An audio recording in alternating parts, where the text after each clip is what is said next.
Ladies and gentlemen, boys and girls, it's Diego with my beautiful wife, Karina from Venezuela. And we went through the K1 visa process, just like you guys are going through the K1 visa process. And you're trying to figure out how to do this and do that. And it's not a very unstressful process. It's a stressful process. So we make these videos for you guys to make the process a lot easier. I'm not an immigration attorney. I don't work for USCIS. I don't give you any legal advice, but I got 9 years of experience, 9 years of putting together K1 visas, spousal visas, green cards, tourist visas. And this video is what documents should you bring to your visa interview? What documents should you bring? Okay. Well, the first thing you want to do is you want to make 2 files. One is for financial documents, and another file is for your civic documents or your civil documents. Okay.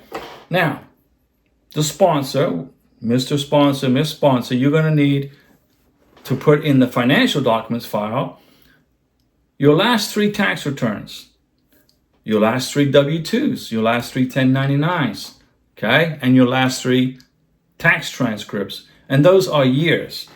If you haven't filed your taxes yet, it's fine. You put your last tax return in.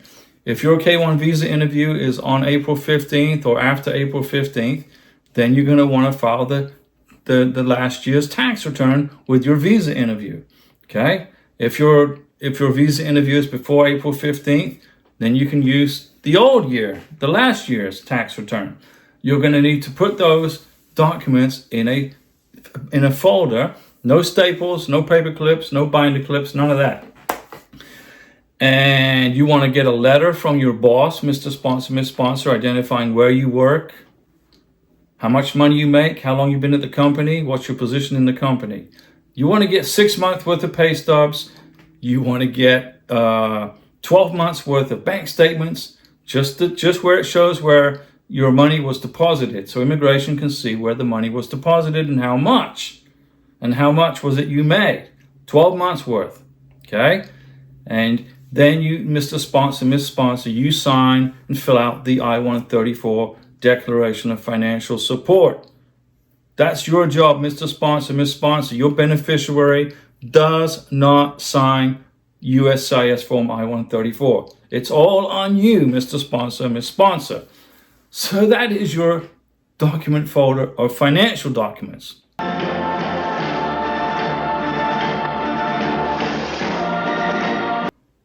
Now, when your beneficiary goes to the visa interview, he or she is going to need to still bring proof of your U.S. citizenship, which is a blown up copy in color of the biographic page of your U.S. passport.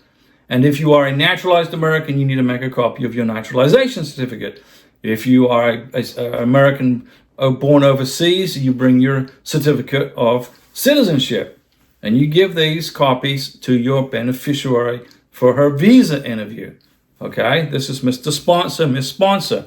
Okay, now, don't forget, ladies and gentlemen, boys and girls, that when you go to the visa interview, bring updated photos of your relationship since your NOA-2 letter. So you got your NOA-2 letter, what, 6 months ago, 8 months ago, and you made one more trip to see your beneficiary.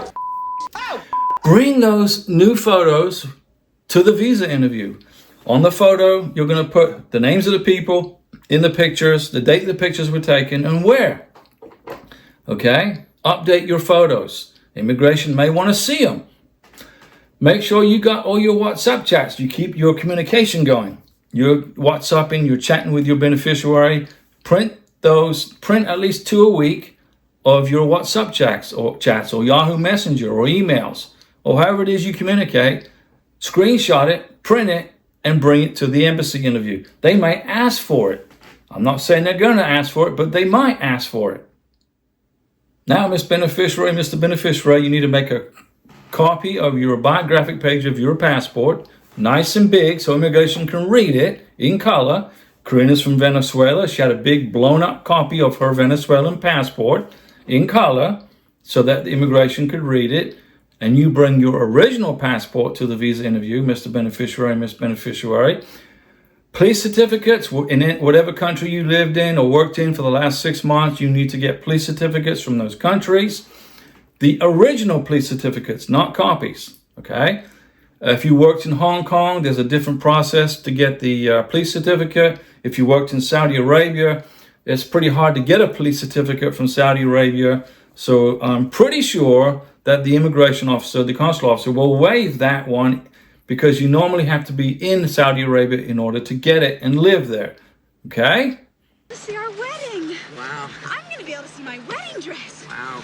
So your beneficiary is going to have to bring to the visa interview her original birth certificate plus a certified copy of her birth certificate.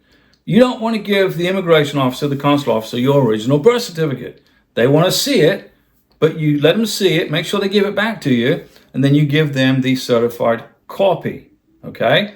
And the same is true for K2s. You got to bring, if you're bringing children to the United States, you got to bring their original birth certificates to the visa interview. You got to bring copies of their birth certificates, certified, notarized, and their passports. They must also have at least 6 months on them of expiration. And if you're in Brazil, you got to have at least 8 months if you're in Brazil.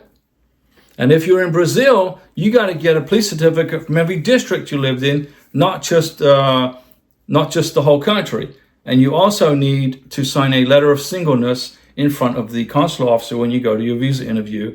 This is Rio de Janeiro, Brazil.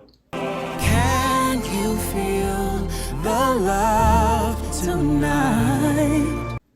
Now, the immigration officer, the consular officer may ask you to prove proof of wedding plans. And I've made videos on how to prove wedding plans. Bring proof of wedding plans to your embassy interview. They may not ask for it, but have them ready in case they do. That prevents you going into 221G hold. Bring a copy of the MERV receipt where you paid for your visa, the $265 as of March 2024. You pay the $265 and you print that receipt and you bring that receipt to the visa interview. Bring a copy of the DS-160. Now, the DS-160 is a free form. You don't pay for that. But the $265 is for the consular processing, not for the DS-160. Okay? Bring your NOA-2 letter to the visa interview. The NOA-2 letter. Okay? Now, in some countries, you got to bring the list of travelers, which is an email from the embassy, and the MVC welcome letter, which is the K1FTP welcome letter from the MVC. In some countries, like in Colombia, you got to bring those letters to the secretary so she can schedule the medical exam, or you got to upload it or email it to the doctor's office. In Colombia, that's a requirement. They won't schedule your medical exam without the MVC, the K1FTP welcome letter, and the list of travelers. Okay? The medical exam, if in some countries you do the medical exam first, and then you bring it to the embassy in a sealed envelope, like in Colombia. In Jamaica, the medical doctor will mail the medical exam results to the embassy, but you got to keep on them. In Kingston, Jamaica, you got to keep on them. Have you been inoculated against smallpox, diphtheria? Is there any history of liver disease in your family? You got to make sure once you've had your medical exam that they mail that medical exam to the U.S. Embassy in Kingston, Jamaica. All right? And if you have a joint sponsor, the joint sponsor has to also fill out an I-134 original, signed and dated, plus provide all the financial documents, tax returns, tax transcripts, W-2s, 1099s, pay stubs, bank statements, and letter from the boss. Okay, ladies and gentlemen, boys and girls, this is the basics. These are the basic forms and documents that you must bring to your visa interview. And if you are a beneficiary who served in the military, let's suppose you're a Colombian and you served in the Colombian military, you got to bring a certified letter or a proof of your discharge from military service. Was it honorable or was it not?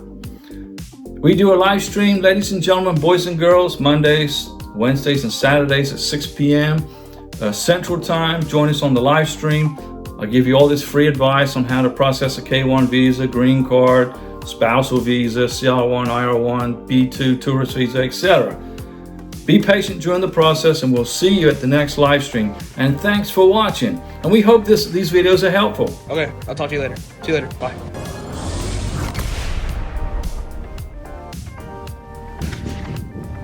I'll be back.